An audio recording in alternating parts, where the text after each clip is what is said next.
في المقام الأول أكيد بعتذر عن غياب الجزء التاني لمدة 3 أيام أو 4 أيام، مع إن أنا كنت وعدكم إن هو تاني يوم بإذن الله هينزل، ولكن طبعا بسبب البوست اللي نسبيا بعض الناس شافته على القناة وكان بيضم نقطة إن أنا حصل حالة وفاة عندي، عشان كده ده اللي عطلني. فمتشكر جدا لكل الناس اللي قدرت النقطة دي، و يعني بتمنى ان احنا نسكيب الموضوع ده دلوقتي ونسكيب حوار ان ده الجزء التاني، ولكن اتمنى برضو ان انتوا تستمتعوا بيه. ان شاء الله حوار الاجزاء ده مش هيحصل في المانجا الا لما اكون حاسس ان انا خلاص خلصان من كل حتة. ما علينا، مش مهم الدقيقة دي لانها طبعا بالنسبة للناس الجديدة غريبة بعض الشيء، ولكن خلونا نخش في القصة على طول لان ده اللي انتوا اتعودتوا عليه مني، وان شاء الله تعجبكم. بنصح في البداية طبعا بانك تشاهد الجزء الاول وهو بسيط جدا وهيقدر يشرح لك حاجات كتيرة اوي.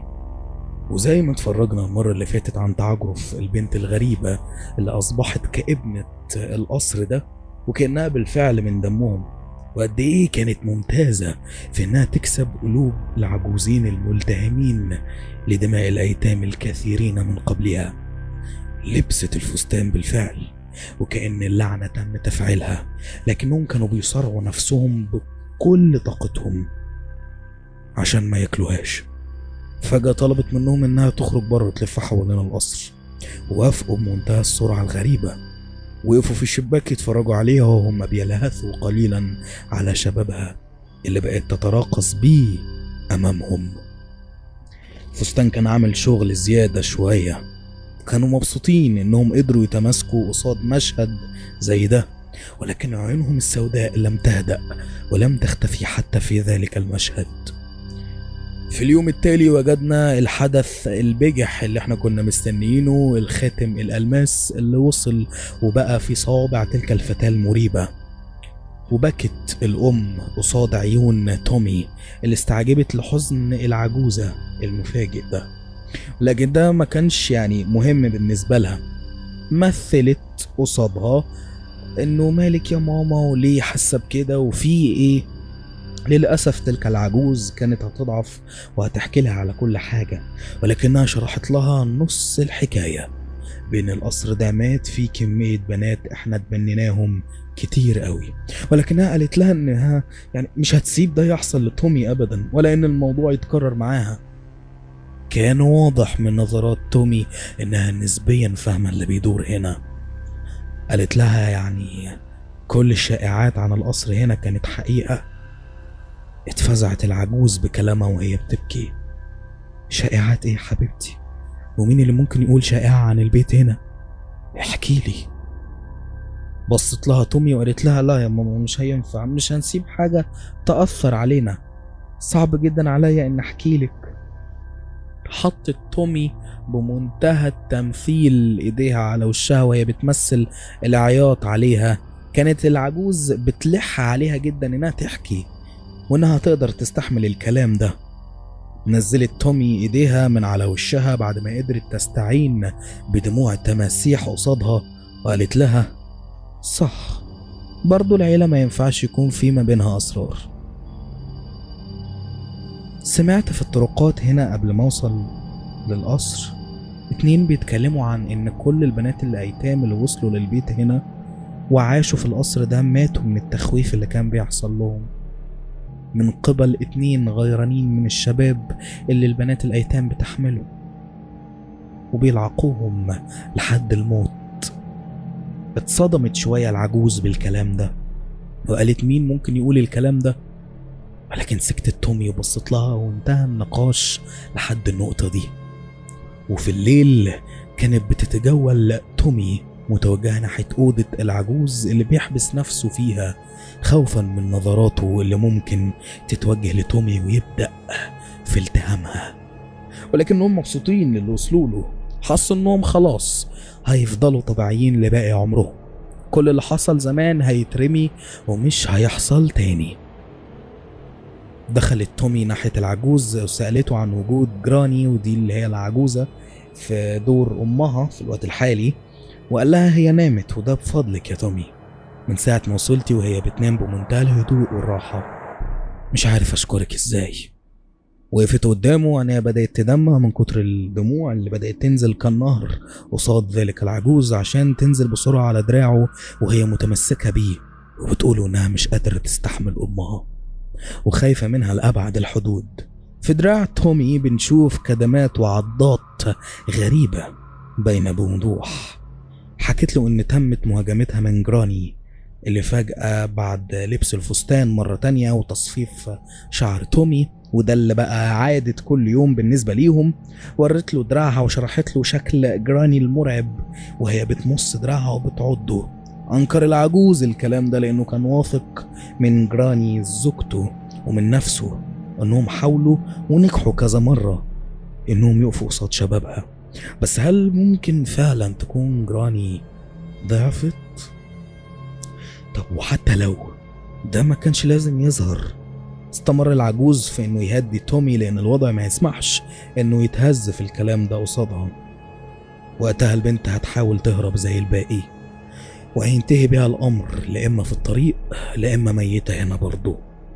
ولكن اثناء التجنب العجوز لاي سبب يمنع البنت انها تخرج برا القصر، فهمت تومي انه بيكذبها وانه مش مصدقها. حتى قالت في كلامها انت شايف اني انا اللي ألفت كل ده وعملت لنفسي الخرابيش والعضات دي صح؟ طيب يا بابا بكرة هتشوف انا قصدي ايه. في صباح المشهد التاني بنشوف كعادة كل يوم القعاد قصاد التسريحة واختيار هنقص ايه النهاردة، هنعمل ايه، القصة هتكون شكلها ايه. ولكن تومي كانت لابسة في الصورة تيشيرت بيبين دراعاتها البيضاء المفعمة بالحياة، وفجأة جراني زي ما حكت تومي بالظبط حصل منها الانقضاض اللي كنا مستنيينه. طبعا بعد مدحها في بشرة تومي وعضها لدراعها قدرنا نوصل لأن فعلا جراني رجعت زي الأول. صرخت تومي بأعلى ما يمكنها، وقتها العجوز سمع واقتحم المكان وهو بيصرخ في جراني زوجته اللي خذلته في اللي كانوا متفقين عليه. نظراته لمراته كانت بتوصف كل كلامه. لما فاقت العجوز من زعيق جوزها بدأت تعتذر وتبكي على اللي كانت بتعمله. طلبت السماح من جوزها ومن تومي على الحالة اللي جات لها. ولكن انتهى الأمر بجراني وهي قافلة أوضتها على نفسها اللي كانت جليستها، واللي هي ساتاكو خادمة القصر اللي بتتمنى تهدئ من روع سيدتها اللي كانت شايفة نفسها أوحش إنسانة في الدنيا بسبب اللي عملته. ألحت كتير عليها تقول لها إنه هي مصدقاها وصح ومصدقة إنها مش من النوع ده من البشر. الشائعات اللي اتقالت خلتها تفقد أعصابها. كان رد ستاكو بأن أكيد الضغوطات والكلام ممكن يحول أي إنسان لوحش. وكانت ستاكو في كلامها بتأكد إن سيدتها مش من النوع اللي ممكن يكون أي حد بيتخيله. في الصورة دي بنشوف قد إيه الشرف كبير قوي بالنسبة لستاكو إنها تفضل طول حياتها تخدم في القصر ده. ولكن الغريب إن جراني طالبة من ستاكو إنها تبعد عن القصر، ولكن خادمة القصر صممت إن ده هيكون إهدار لأي مجهود هتعمله الأشخاص لا يستحقوا، لأن على رؤيتها إن جراني والعجوز هم بس اللي يستحقوا.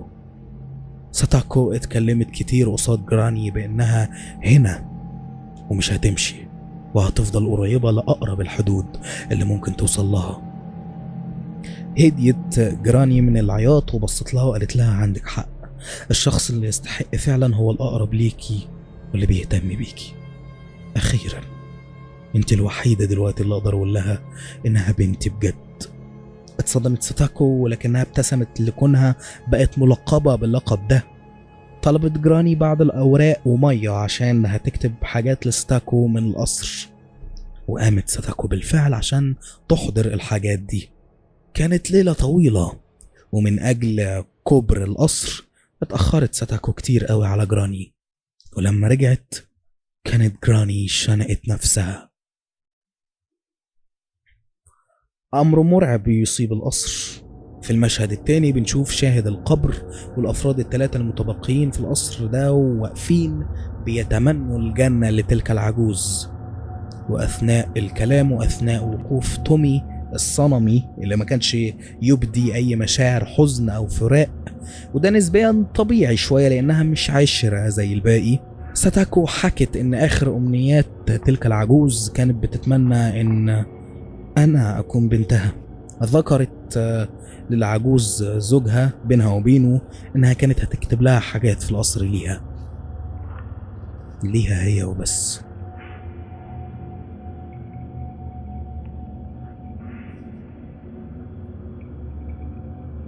عدت الأيام وبيتكرر نفس الكلام مرة تانية، الزعيق اللي بيوصل لستاكو على الفطار اللي بيتقدم لتومي، وإنه لازم يكون من الفطار المميز للأغنياء اللي زيهم.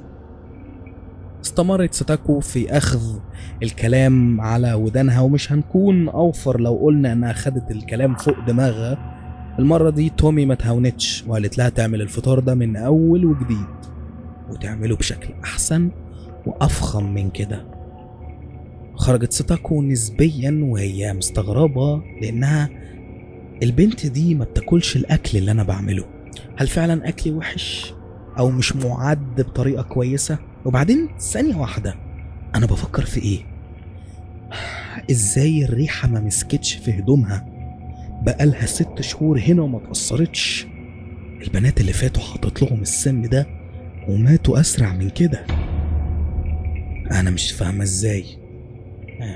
واضح إن ريحة السم مش نفاذة زي الأول، أو مفعوله هيبدأ يختفي. طب هل أبطل أدمج السم مع اللحم؟ بس لو مزجته مع حاجة تانية كده هتكشف، ومن الواضح إني لازم أتخلص منها بنفسي. بدأت تتجول ستاكو ليلا وهي بتحدث نفسها إنها لازم تلاقي طريقة تانية لو كل السموم مع الأكل محركتش غرائز العجوز في إنه ياكلها. ومع صوت المطر كانت بتتجول ستاكو جنب البيت. البنت دي وصلت بالليل وأنا هتخلص منها وهشنقها بالليل، وكل حاجة هتكون ليا ومفيش أي سبب هيكون متوجه ليا. لقيت ستاكو في الوقت ده وهي بتسمع صوت السكين اللي بتطعن في حاجة، وكانت على قرب ثواني بالظبط لحد ما اكتشفت الجريمة. العجوز ما قدرش يستحمل فراق جراني زوجته، وحس ان تومي السبب. انفجر عايز كله يموت. طعناته في البنت كانت مرعبة، وبركة الدم اللي حواليهم كانت بتزود الموقف رعب اكتر. اترعشت ستاكو ونطقت باسمه وفضلت تتراجع وهي بتترجاه ما يقربش منها، ولكنه شرح لها انه حس ان في حاجة اتفعلت جواه، حاجة خليته يقتل ياكل، يبقى عايز كله يموت. حاجة ما كانتش فيه، كأن حد ركبها جواه. كل الدم كان بينزل على وشه وهدومه وما قدرش يقاوم النشوة الغريبة اللي كانت موجودة فيه بالقتل اللي انفجرت في عيونه، ويليها انفجار صراخ ستاكو اللي جريت منه في الشارع عشان تحاول تتخلص من الموت اللي بيلحقها. بنرجع فجأة ناحية مسرح الجريمة الأول عشان نلاقي جثة تومي بتقوم.